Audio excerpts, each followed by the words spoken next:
Welcome to Flourish Well, the wellness podcast where we explore what it truly means to live healthier, move better, and feel more grounded in everyday life. I'm your host, Naomi Dillon, and each month we shine a spotlight on a different dimension of well-being, from physical health to emotional resilience, stress, relationships, and everything in between. This month, in honor of Movember, we're dedicating our conversation to men's mental health. We'll talk openly about the pressures men face, the importance of connection, and the tools that support stronger emotional well-being. No stigma, no judgment, just honest dialogue and practical practices to help men flourish from the inside out. This month, we're joined by Hermon, founder of Baltimore Men's Counseling and a practicing counselor.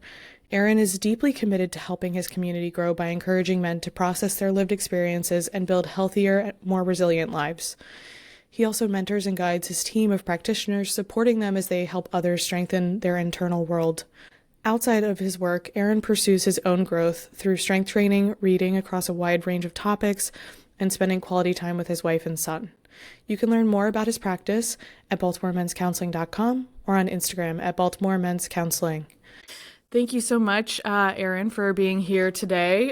It is Movember, which is, the whole month that we spend really focusing on men's mental health. So I thought it would be perfect to have you on the podcast today, just to kind of talk about, since that is your area of specialty, men's mental health. Thank you so much for being here. Thank you for having me. Yeah. It's super awesome. I appreciate it. Yeah. Would you like to talk a little bit about your practice before we begin? Sure. So my practice is Baltimore Men's Counseling. I've been a private practice owner coming up on 5 years now. It wasn't originally men's oriented in particular. It was really just a natural progression that happened over time that I transitioned from a solo practice into a group practice. And part of that process was really, it's important to identify what your target population is. What is your niche? What makes you different? And it was pretty kind of like 1+1=2, in that at the time, this goes back a couple of years now, like easily 85-90% of the referrals that were coming in for me were from guys. I wasn't doing that intentionally. I mean, that must have been something about maybe my headshot, maybe my bio online, but whatever the case was, the market was really speaking to me. So here I am. I've been in my location in Hamden for coming up on 3 years now, I think. It's hard to keep track. Crazy. So yeah, I've got a couple providers here. There's a prescriber who I'm in the works of bringing on board within the next Awesome. 6 months or so. So yeah, exciting things are happening. I really enjoy the independence of being a business owner, and I definitely enjoy the work, and all my clients love them. That's great. That's awesome. Congrats on 5 years. That's incredible. That's really awesome.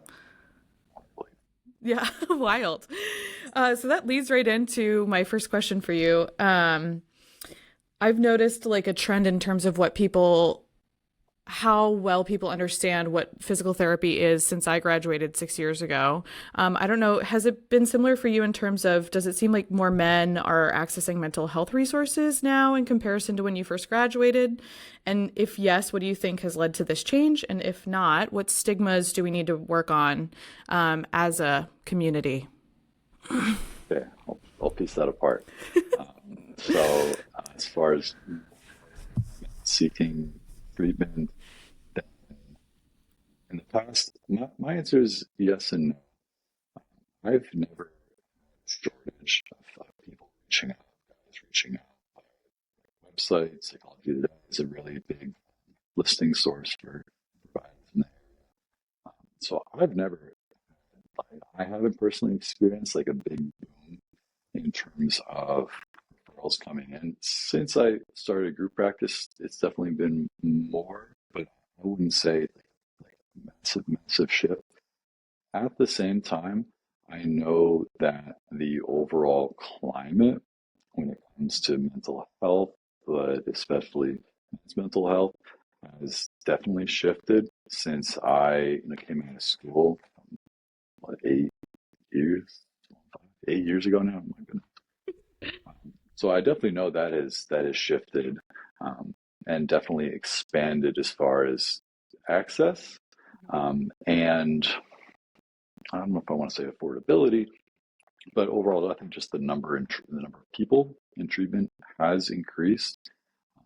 As far as why that is, one thing that I would put my finger on would be COVID, and not because of any kind of uptick in mental health challenges, depression, or anxiety. COVID really poured gas onto a fire that was already there. It's The crisis was already there, and when I was in school, the statistic that I was told was that for every 100 people looking for a therapist, there's one therapist in the country. So that's going back almost 10 years now. So it's nothing new in Yeah. that respect. But I think what COVID really did was kind of out of necessity, not for just mental health, but healthcare on the whole, the introduction of telehealth. Mm-hmm. Because just a few years before that, in grad school, I really distinctly remember talking about telehealth in my ethics class. Risks about it, pros, cons, and it was like this far off in the distance, maybe one day, like fantasy.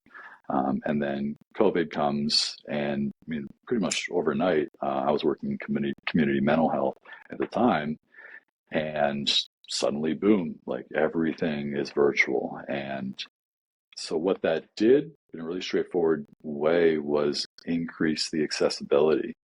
And on a stigma note,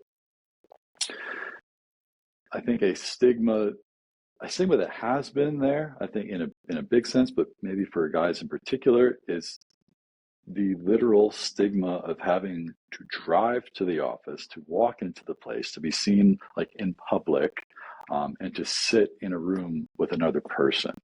I think that's something that, and hopefully I don't think I'm rejecting here, because I've certainly had my own therapist, and should be told after telehealth started, I stuck with that just out of convenience. So Yeah. it kind of speaks to that. Yeah. But being able to meet clients where they're at, not just metaphorically in a therapy sense, but literally they can be on their couch, in their house, a place, a space where they can feel more comfortable when it comes to having some really uncomfortable conversations. I have clients that I've been meeting with for years, so I've never, probably never will meet like in person. Yeah. And that also doesn't mean that there's still been a tremendous amount of work done and growth had. But no, I think that's been a real big, just the increased accessibility from telehealth. No, for sure. Yeah, Mm-hmm. I can totally relate. I saw my therapist for a while, telehealth, and I really appreciated the convenience of it. Just being able to Mm-hmm. log on and, not have to drive the 25 minutes to her office or whatever. But I do think there is something special that happens in the room. And maybe that's Mm-hmm. just like my own bias, right? Of being a PT. I need to Yeah. have hands on, right? But I'm so glad I've had so many patients who see their therapists telehealth and they love it and they really appreciate the opportunity for growth, connection, and Mm-hmm. then also healing that provides. So that's Mm-hmm. really interesting to hear. And I would add one more stigma as it relates to medication and being able to help with depression, anxiety, mood disorders, whatever it might be. If there's anything that I firsthand hear with stigma from my clients, it is medication, almost to a surprising level. Yeah. I'll hear a lot of, I don't want to be dependent on it. I don't want to say addicted, but it's like this, I'm going to depend on it. And there's an weakness that comes along with that, which I think shifts have been made strictly in the psychotherapy realm, but with medication, I think it's still lagging behind. And the truth about medication is it's a tool. It doesn't do work for anybody. It can, for some clients, give them that little kick in the butt that they might need to be able to do some of the strategies, to be able to do some of the work and the heavy lifting that is a part of therapy. If nothing changes, nothing changes. And sometimes giving ourselves a little bit of a physiological boost can really unlock a whole lot. And that Yeah. includes, and what I'm really excited about, use of psychedelics as Mm. a treatment modality. And this is a stigma that goes back to the 60s. There's some Hmm. really, really unfortunate but interesting stuff that you can read about um, the rise and fall, really in terms of public perception, because there was never any fall in terms of psychedelic research and treatment. It's just public perception, and there's a whole rabbit hole on that war on drugs. Yeah. But there's a tremendous amount of healing and growth and knowledge to be had when using psychedelics as a treatment modality, and that can include psilocybin, ketamine, MDMA. Those are probably the big three right now. So I'm excited to see where those go. Yeah, Sure. that's awesome. Really interesting. I know Hopkins has been doing a lot of research in regards to that.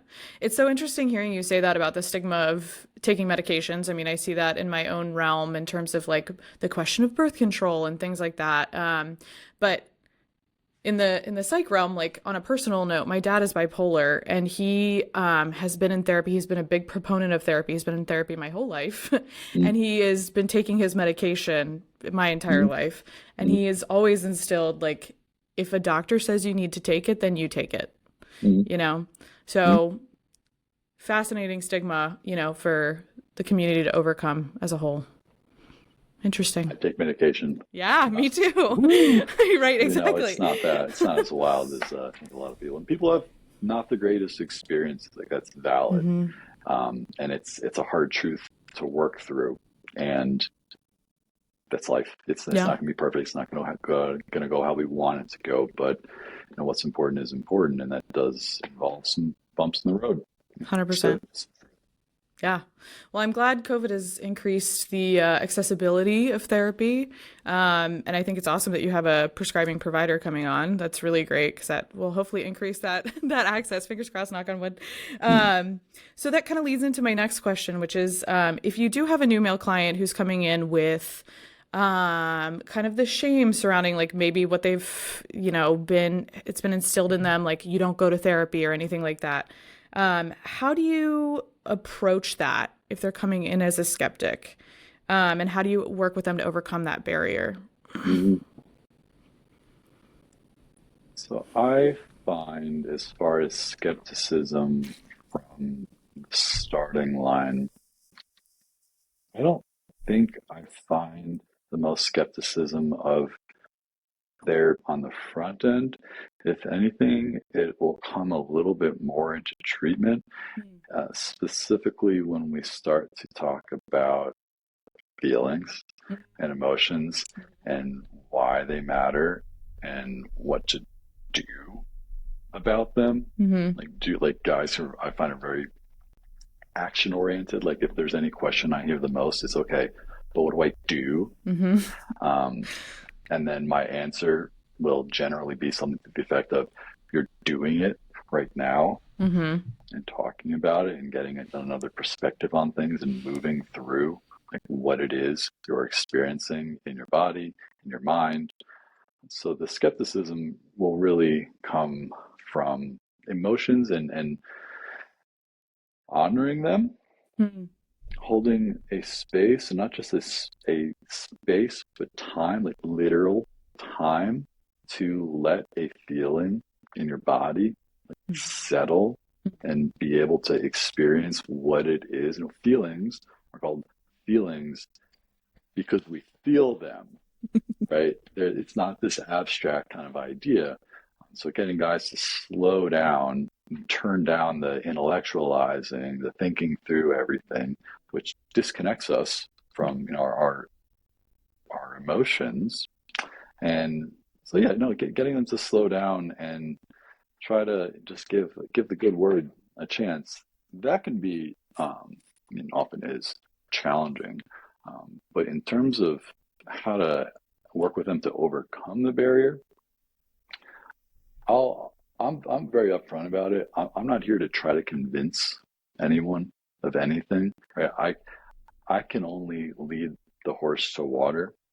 I'm going to present the information. I'm going to present the research. I'm going to present the perspective that they've reached out wanting, Mhm. and they'll do with that what they will, genuinely. No, I'm not, and I've learned this over time. This I know early in my career, I was definitely coming at it from more of a no, like I'm right, you're wrong, like Mhm. in a way, like you need to believe me. And lo and behold, it wasn't the most helpful. Um, so no, it comes partly from a self-preservation perspective, Mhm. and also from a you can't force change to happen for someone. You know, they when they are ready, they're ready. Mhm. That is their decision to make. And when they make it, I'm there to support it and encourage it, and help them through their process. Um, but I'm not here to convince them, if that makes sense. Like Yeah. there's you can see the nuance in there. Yeah, 100%.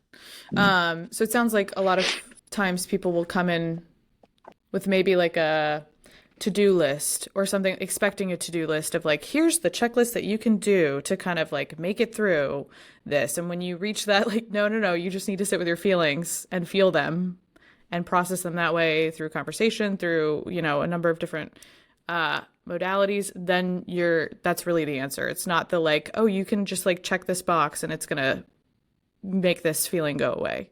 Am I saying that well or Yeah, no? yeah. No, I think there's a lot of truth in that. Because part of the work is changing some doing. Like Mm-hmm. we could process all the emotions that we want. We can do some real like deep digging into things. But let's say, for example, with depression, if someone is still not spending any time with friends or family, if they're still um, living a mostly sedentary lifestyle, if they're still not like drinking enough water or eating Mm-hmm. nourishing food, if they're still not engaging in things that genuinely make them happy, or just start the process of figuring out what those things even are. Um, if there aren't some hard doing changes, then yeah, it's going to be a real uphill climb. Yeah. So those things, a lot of the time, will be a little more receptive to. Mm-hmm. Sometimes not, but no, yeah, I think the majority of the skepticism comes from the feelings. What Mm-hmm. do you mean I'm doing it? What do you mean I need to slow down? Like Mm-hmm. pause right there. Let's just. And so I'll get a lot of resistance, especially early in treatment with some clients. But as time goes by and they start to feel like changes that happen not just outside of session but in session, like you noticed a heaviness, you noticed a tightness, you noticed a discomfort here or here and here, and it's shifted, and now it's the tightness has shifted into a heaviness. So it's, for example, so as clients start to gain more experience navigating that, the skepticism, I think, naturally goes down, and they start to warm up. So, oh wow, I came in today feeling like really just not today's not it, and I think, like maybe I have a different perspective on what it was that's going on. Also, feel like I carry this a different feeling internally. Hmm. Yeah, kind of proof of concept within the session over time. That's like comes to fruition through Mm-hmm. like the building of trust on your end and the rapport that kind of helps them to kind of see a little bit more. Interesting. Yeah, love that. My next question. In my practice, I often have patients who feel that they're the only person in the world who's dealing with their diagnosis. Do you have an equivalent issue that you see commonly that you find yourself reassuring clients that they're not the only person who feels that way or has that experience? Yes. I mean, yeah, and that starts, from first contact when I'm Mm-hmm. having a consult call with a client. I can't think offhand of a single consult call that I've had where I've had the thought, "Wow, I've never heard that before." Mm-hmm. That's that's anything to that effect. There are patterns, there are themes, But the challenge is when they're not talked about for whatever the reason is, stigma, judgment, all that. We just come to this belief that it's just me, right? And then therefore it is on me, just me, to figure it out. So I don't know if it's an intentional thing. I think over time it has become more intentional, but on a consult call, just 15, 20-minute call, I make it a point to, if I find myself thought like, oh yeah, that sounds like I won't say like this client, but I'll say, oh yeah, I mean that's I hear that all the time. None of this is really blowing my mind in a sense, right? It's a normal experience. A lot of people have been through. If you strip it down, what you are describing right now, and as stuck as you may feel, or as stuck as you may have been in the patterns, we're only as stuck as we tell ourselves that we are. Does that mean we have all the answers from day one? Does that mean there aren't going to be ups and downs and unknowns and going through a lot of stuff that maybe you were avoiding and didn't want to go through? No, it doesn't mean that. But no, reassuring clients is from day one. I try to do that. Yeah. And then the second, I guess, level of that will come in session, where we'll be talking about some of the same things. Mm-hmm. And part of the work of being a counselor is to normalize people's experiences, right? Mm-hmm. Normalize, it makes all the sense in the world. You're feeling this given. These are normal challenges that everybody goes through. And I think more often than not, like, the clients will respond to that with a, yeah, I know. But really. Mm-hmm. And I think it hits different when they're hearing the normalization from someone who is a professional Mm-hmm. on the subject matter versus like, I know it, like we Mm-hmm. know lots of things, but Right. knowing it like in a deeper sense, and hearing it from someone where you're reaching out because you want to figure some things out that you haven't been able to figure out yourself. I think Mm-hmm. it carries a different weight. I hope, Yeah. at least. Yeah, no, a lot of normalizing, a lot of just recognizing that life is unpredictable, life Mm-hmm. is gray, life is contradictory, and having like, experiencing turbulence, navigating all of this. Yeah, that's normal.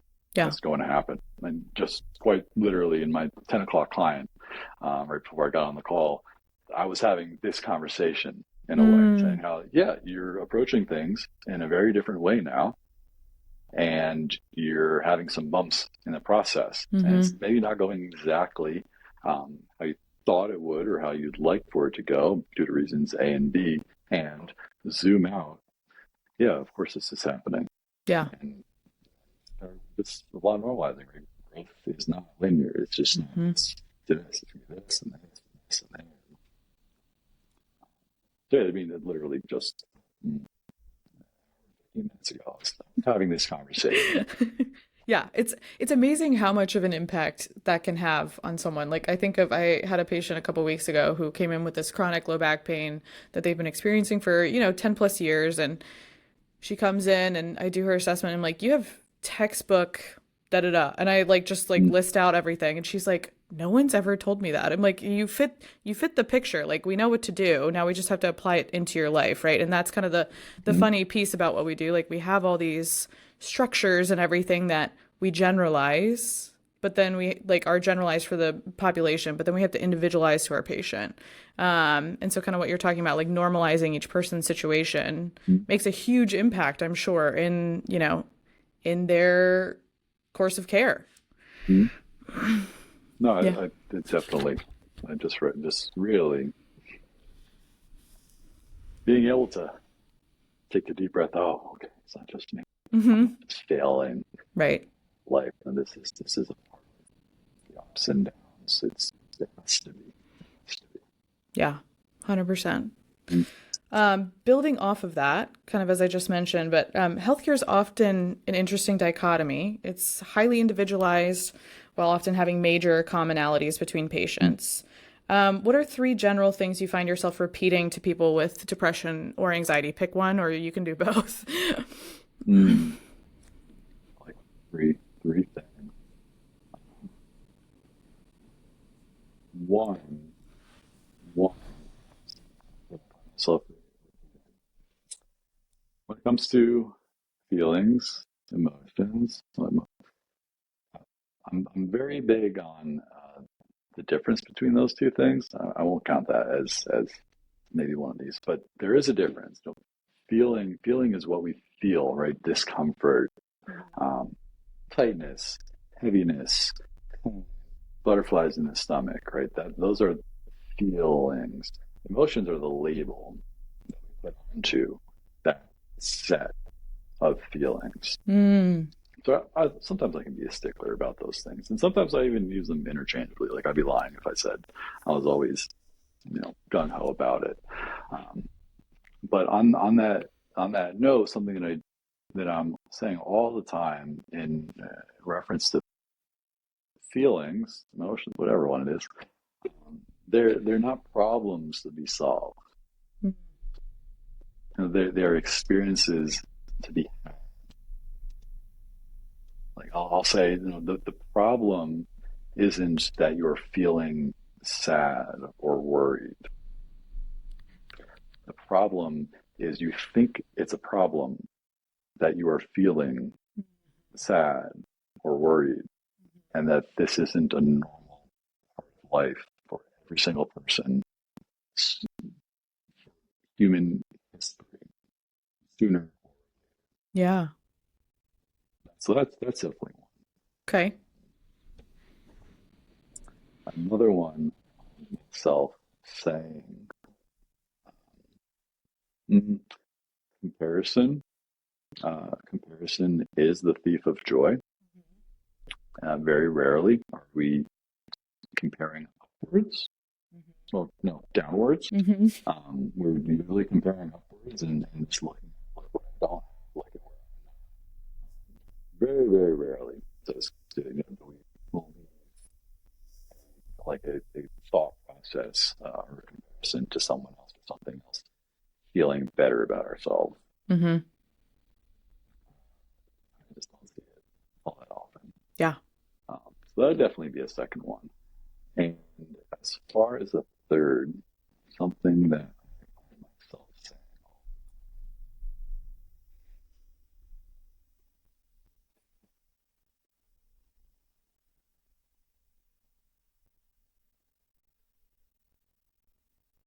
mm,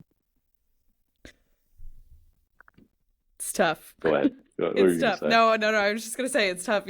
Sometimes there are these commonalities, but other times, three is just a random number. So if you don't have Mm-hmm. a third one, it's fine. Mm-hmm. Yeah, I got it. And again, just from an hour and change ago, I don't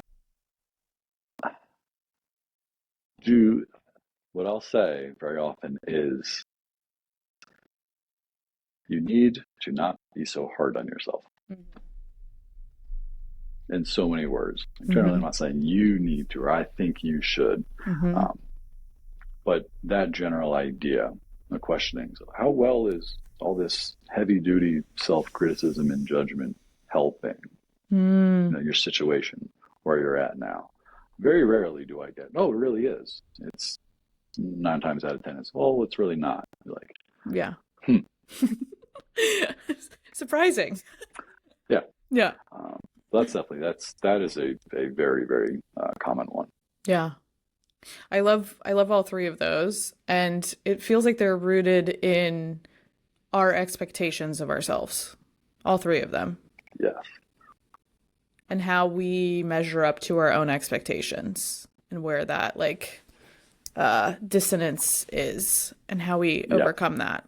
Because I think a lot of people have seen some variation of all three of these things on social media, for example, right?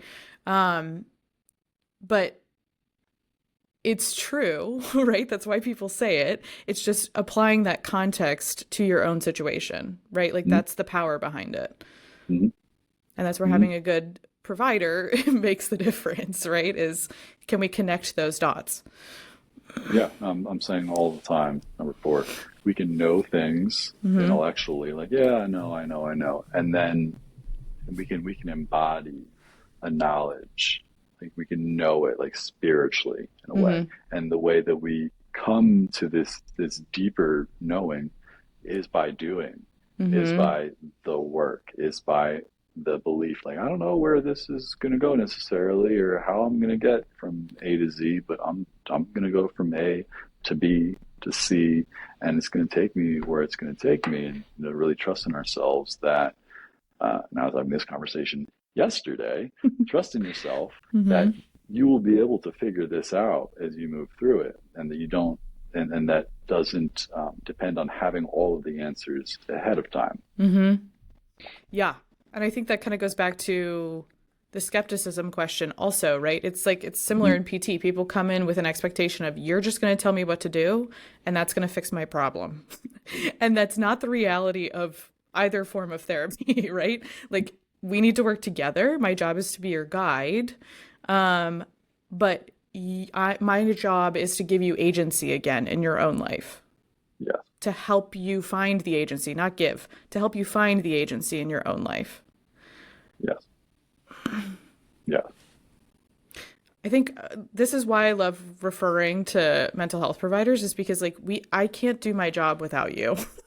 Right? And there's a lot of overlap between Mm-hmm. our two specialties, but I'm not trained in what you do, just like you're not trained in what I do, right? Like and especially for my chronic pain people, like it's most of the time if you don't tell me on eval that you have a therapist, I'm going to recommend one to you in the first 5 sessions because it's huge for you to like there's oftentimes so much going on in your life and that tightness, that tension that you may be feeling may actually be linked to that emotion of anxiety, right? Like, so we need to work that out to help your nervous system calm down to get you to the point where your brain tells you you're safe doing a deadlift, right? Mm-hmm. For an example.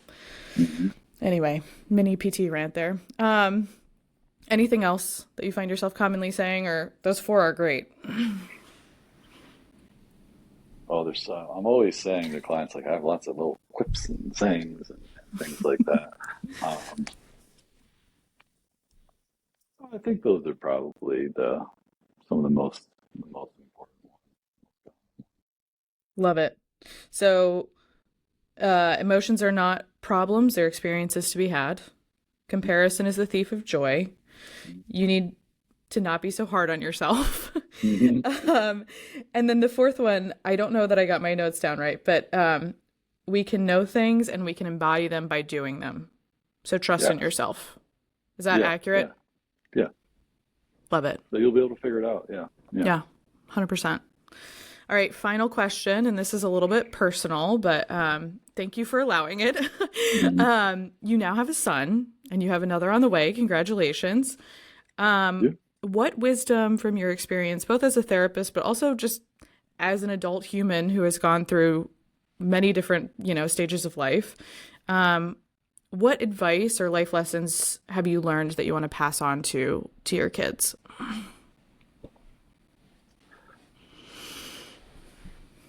Trust your gut. Mm-hmm. It doesn't, trusting your gut doesn't mean you're going to get what you want Mm. or make the right decision when it's all said and done. But it is important to get back to trusting your own judgment to make the call, not that just makes sense intellectually, but also I can sit with emotionally and I can, go to sleep at night knowing I made the most informed decision that I could based on what I think and how I feel. And that's the most I can do. That's the best that I can do. So well, that's part of the plan. Part always. I mean, there's only one. Yeah.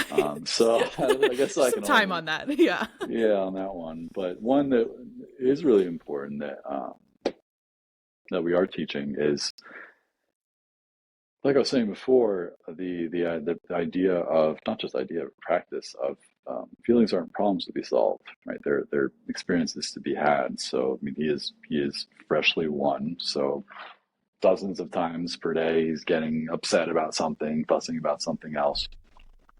And what we don't try to do is to make him happy. Mm-hmm. Like my job is not to make you happy. Mm-hmm. Like there's a really common trope where I just want my kids to be happy.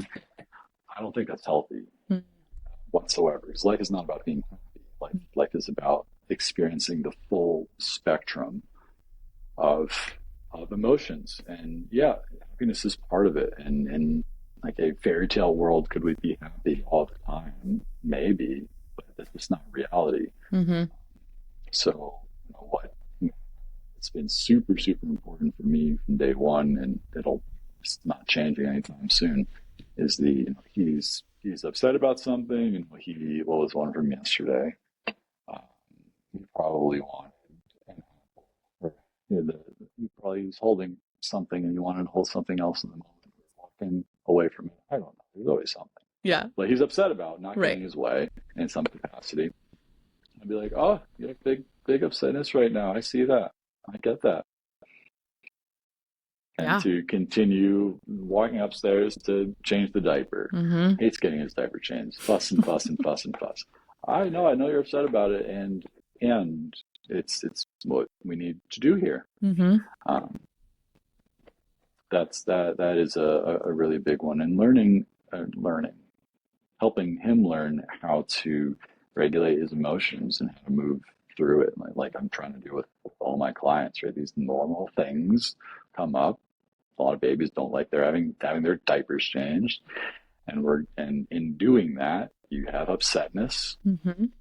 And it doesn't last. If we let ourselves feel how it is that we're feeling, no feeling lasts forever. You didn't always feel this way. You're not always going to feel this way.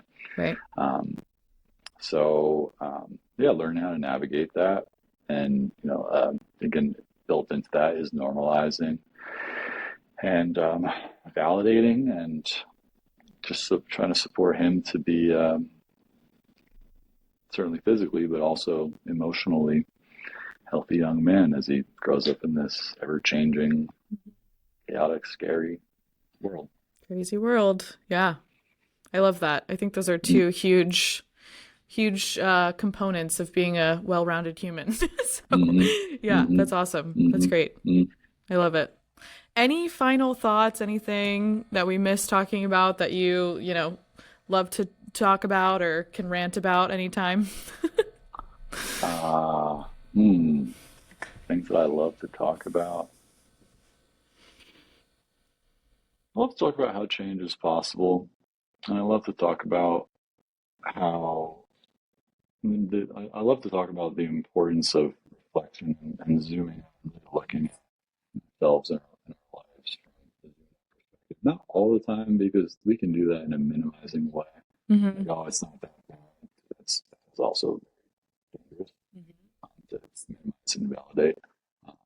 But I guess I love to just talk about how, again, life is not supposed to be fun and enjoyable all the time.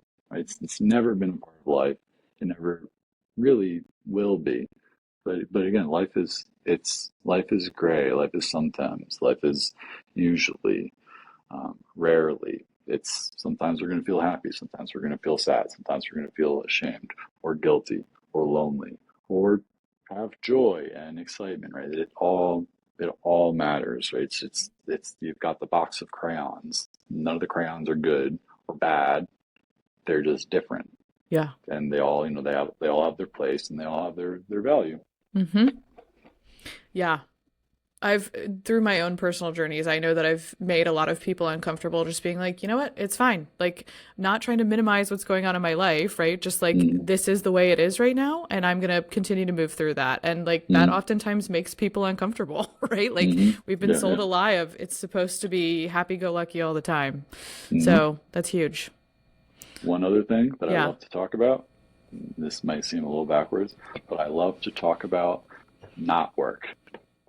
I love to talk about my life outside of being a counselor. Yeah. Because I think a big problem and this can apply to all different career spaces, is we over-identify with who we are as a professional And we Mm-hmm. pour so much of our energy into that, and that becomes such a big part of our identity. And for the other two-thirds of life, when we're not, on the clock, like, oh, well, what do I do here? What do I like to do here? How do I spend this free time that I'm working so I can live, right? Like, am I living to work, or am I working to live? So I like to talk about the living side of it. And I'm really upfront with that about my clients from day one. I'm like, yes, I'm a therapist, I'm a counselor, and I'm a father, and I enjoy playing the drums, and I enjoy going to the gym, and I enjoy going for walks and reading, and like all of those things are just as important as the degrees that are on my wall and the letters Mm-hmm. after my name. Mm-hmm. So I love to, when I meet new people, not say what I do. I don't even ask, honestly. Yeah. What do you do? Yeah. In a way, I don't care. Right. Right? It Right. matters, but I Right. want to Yeah. Yeah. know, who are you? What do Mm-hmm. you like? What are your interests? What are your fears? Like, what's your life experience outside of when you're working? Like, it matters, but at the same time, and, oh, one saying I love is, Yeah. I'm stealing this from it was a graduation speech I saw, and in summary, the speaker said, "No one has ever said, 'I wish I would have worked more,' on Mm-hmm. their deathbed." So true. They ask for their family, they ask for their friends. Mm-hmm. So true. I love that one. I I live by love that. that. Try to. I love that. And that's like really impactful to hear as a business owner too, right? Because Mhm. speaking from personal experience, like in the last couple months, like this can be all consuming, right? Like Yeah. it's really easy to kind of fall down that path, but Hmm. remembering that you are a human being first, not a human doing, Yeah. right? Like Yeah. that's Human huge. being, like Right. capital B, being. Exactly. Mhm. Exactly. And the hobbies are just as important as, you know, what you do for your day job. Um, it's what allows you to connect with people. Like Mhm. that's a big component. Yeah, I Mhm. love that. I love it. All right, final question. What are you reading? Anything fun right now? Yes, it's been a couple weeks since I picked it up. Oh, actually, no. Two things. Um, I'm reading an audiobook, Notes on Being a Man by Okay. Scott Galloway. Okay. There's some hot takes I'm seeing on it on social media, like other influencer therapists saying, "Oh, you got to talk about this and this." I'm like, I'm just trying to take it at word. I think he has an interesting perspective on life, and it's just interesting learning his story. And what I was saying before, it's been a couple of weeks. I'm sorry, I'm rereading "Discipline Is Destiny" by Ryan Holiday. He's Hmm. a author that I really like. Hopefully, he sponsored me. Actually, no, I have a little 3 book set right up here. You can't see it. You can see the It's corner. right about there. Yeah, Yes, nice. he's big on stoicism, and stoicism isn't about like emotionless. I'm not going to get into it. He can explain it better than me. But I find it really interesting, and it talks about applying all these, from throughout history, lessons that people have learned, and how to apply that, sometimes like ancient, sometimes within the past century, wisdom to our everyday lives. I love that. That's really awesome. That's great. Any fiction? Fiction, not currently, but Yeah. the last, this was up until my son was born, where my free time seems to have Mm-hmm. poofed. Yeah. Um, there's a series. It's a 3 book series. Only 2 of them are out though. It's called The Name of the Wind. Patrick Rothfuss. Oh my Yeah, gosh, you and yeah. Amy Poehler. It's Hmm. also sitting on my shelf, so I'm gonna read Hmm. it at some point. And the second one, Wise Man's Fear. That one, Yeah, also great. So I have like that much left in it, and I just haven't it's so gotten tough. back around It's to it. so tough sometimes. Yeah. Mhm. Mhm. Love it. Well, awesome. Aaron, where can people find you? You can find me. Our website is baltimoremenscounseling.com. Great. Awesome. Well, thank you so much for joining me today. It's really been a pleasure, and I appreciate all the wisdom that you've shared with me and my listeners. So thank you so much. Thank you so much for having me. It's been an absolute pleasure chatting. So Yeah. great we could finally meet virtually instead of just hearing about you. But no, thank you. Exactly. Yeah. And I hope you have a great rest of your day. Happy November. You as well. Thanks. Yeah. Yeah. Thanks for joining me on Flourish Well. If today's episode resonated with you, share it with someone who might need the reminder that they're not alone. You can connect with us, find resources, and continue the conversation online. Remember, healing isn't weakness, and asking for help is one of the strongest things a person can do. Keep taking the small steps, keep choosing to flourish. Until next time, be well, stay grounded, and keep growing. See you next month.